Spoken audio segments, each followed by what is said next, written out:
Jason. Yes, Tim.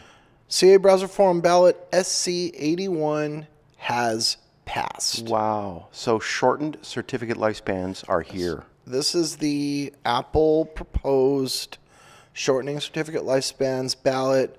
It was endorsed by Chrome, Mozilla, and Sectigo, and it did pass a vote with a quorum, overwhelming positive votes, and yeah, that's it. So it's now a ballot. I mean, it's done. It's a passed ballot.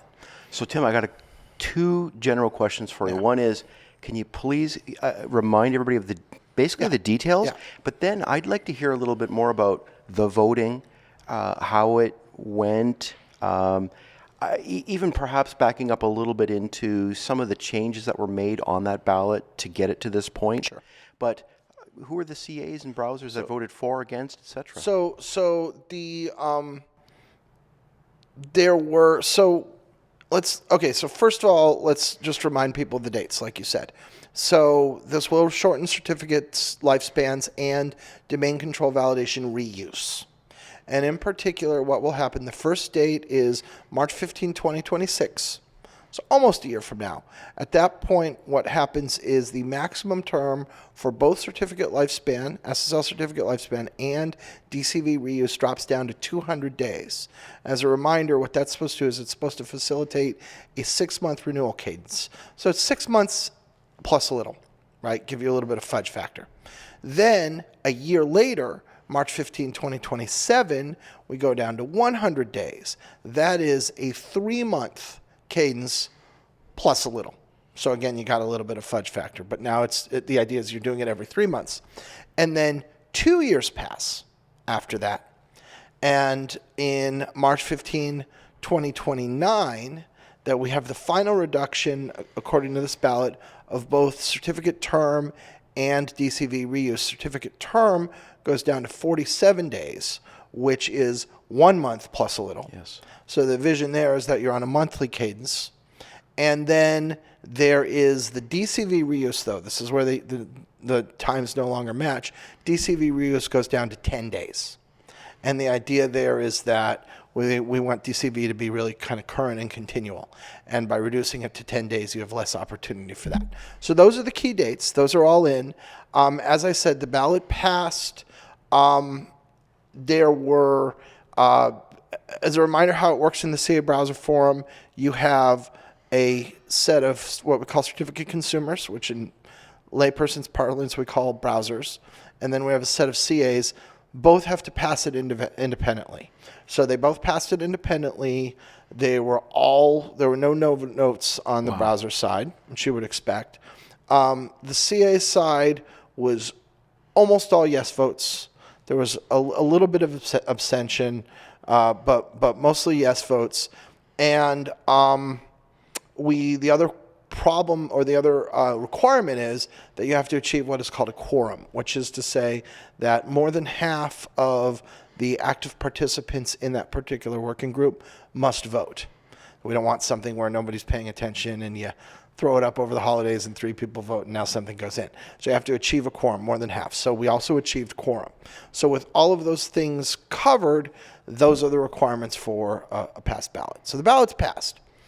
It's not official yet. And the reason it's not official is that the next step in the process is we have an intellectual property review, which we refer to as IPR. And basically, that is in place so that in the event if a ballot covers something that is already somebody's owned IP, if someone can come out forward and say, hey, wait a minute, whoa, we have a patent on that, then there's an opportunity for us to see if we can get resolution of that particular issue. IPR is built into the process. It almost never comes up. It has come up once. And it doesn't make sense in this context. I don't see how anybody could claim to own the idea of making a certificate shorter.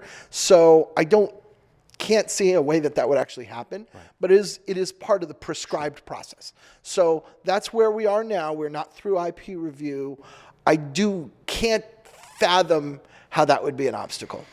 So Tim, to get to this point, I know that when the proposal first came out, the dates were in a little closer than where they are now.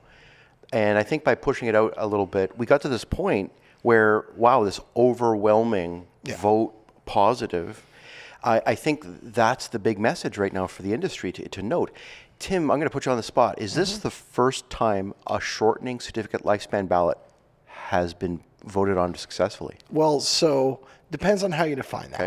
Okay. When we all originally passed the EV guidelines, they did cap Yes. the term for an EV cert at 2 years, which had never been done before. Right.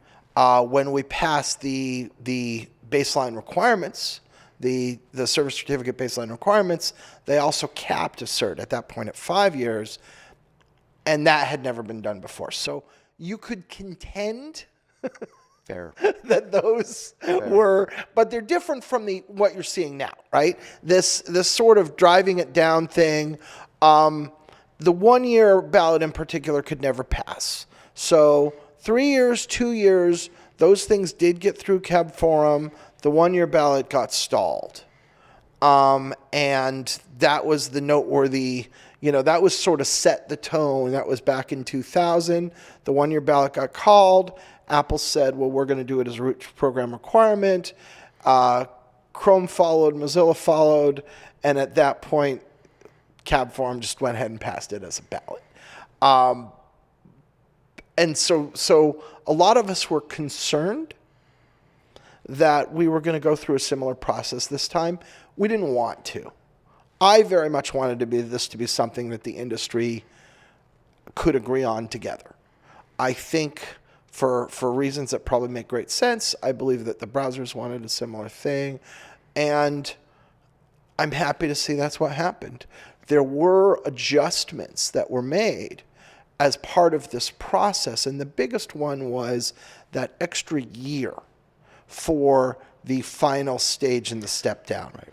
Because there were a lot of concerns where people were saying, we don't know if everyone in the industry will be ready. I struggle a little bit with that argument, because if people can be ready for 100 days, aren't the requirements for being ready for 100 days and being ready for 47 days basically the same? Right.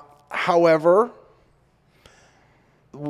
what happened was the compromise that Apple made and Apple built into the ballot proved to be passable as a ballot in the CA Browser Forum, and I think that's a great resolution. That is the important news. I think on top of that, Tim, another consideration for maybe it could have been moved up a little closer to the current time was this decoupling of public and private certificates, which is something we'll be talking about a little bit later in this podcast series.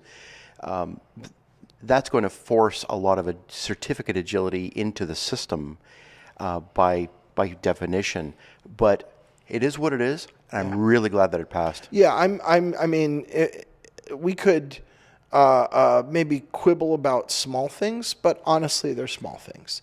The big picture is very good. It's right on the money. This is a positive trend, and this also is an example of the process working, which I really like, right? That the voluntary industry standards body that is CA Browser Forum, that has no government mandate, could work through this and come to a resolution that is now becoming a new standard that everybody's going to be following, that is good for the benefit of the web PKI, and we did this without any force from an outside party. And that's terrific. How often in life does that happen? I wish you could have been with me at the ICMC conference this week here in Toronto. There was a question when I was on stage that was exactly about that, which was, do you foresee legislation coming for publicly trusted certificates in order to force certain kinds of things? And I said, the self-policing mechanism through the CAB Forum is what's working. That's exactly right. And that's and not to put too fine a point on it, that's one of the things we're cognizant of, and one of the reasons we're doing it. And you know me, I have if you don't know my views on who's better off to govern technology, technologists or government, then just listen to almost any episode of this. Right? I feel that if we start having legislation make technology decisions for our industry, the inevitable consequence will be a worse industry. And to the degree that we can responsibly make the changes that must be made to keep the WebPKI current and secure, to protect the, billions of citizens who use it, to the degree that we can do that, legislation will not occur, and everyone in the world will be better off. So to see the CA Browser Forum work through this process and make this important change without outside pressure is encouraging, heartening. It's really the kind of thing I want to see. It's one of my favorite news items this year so far, Tim. Thank you so much. Thank you, Jason.